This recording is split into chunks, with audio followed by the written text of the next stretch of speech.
طاہر سے ایک بات تو بتائیں جی یہ لفظ ہے پھر چالو کر لیے سر.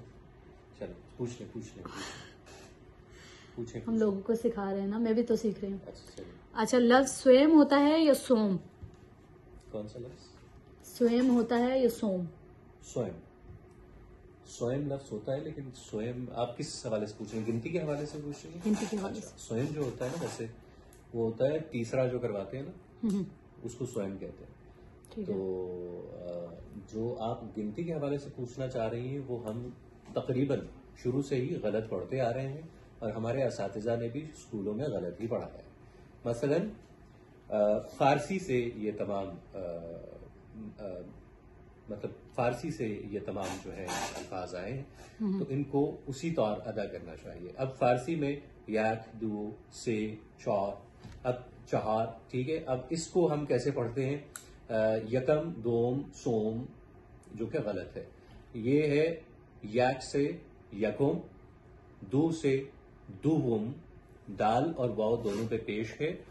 اس کے بعد سے ہے سیوم, سین کے نیچے زیر ہے, سین پہ زیر ہے, کیونکہ بعض لوگ کہتے ہیں جی نیچے کیوں کہتے ہیں بھائی, پڑھایا ہی اس اساتذہ نے اس طرح ہے تو کیا کریں. اچھا, تو سے سیون. اب باقی جو ہے ان پہ میم سے پہلے پیش آئے گا, تو کیسے ہوگا؟ چہار سے چہارم, پنج سے پنجم, شش سے ششم, ہفت سے ہفتم, ہشت سے ہشتم, ٹھیک ہے جی. اسی طرح سے 9 سے نہم اور 10 سے دہم, ٹھیک ہے جی. اور ہم اس کو کیا پڑھتے آ رہے ہیں, اور بلکہ ہمارے اساتذہ بھی اسکولوں میں ابھی تک یہی پڑھاتے چلے آ رہے ہیں. دہم تک پہنچتے پہنچتے دہم ہی رہتا ہے, دہم نہیں ہوتا, نہم نہیں ہوتا, ہشتم نہیں ہوتا, ہفتم نہیں ہوتا, ششم نہیں ہوتا, پنجم نہیں ہوتا, چہارم نہیں ہوتا, اسی طرح سے سوم نہیں ہوتا, دوم نہیں ہوتا, یکم نہیں ہوتا. اب جب ہم کوئی تاریخ بتا رہے ہوتے ہیں تو اس میں بھی ہم یکم بول رہے ہوتے ہیں, جبکہ لفظ ہے یکم, ٹھیک ہے.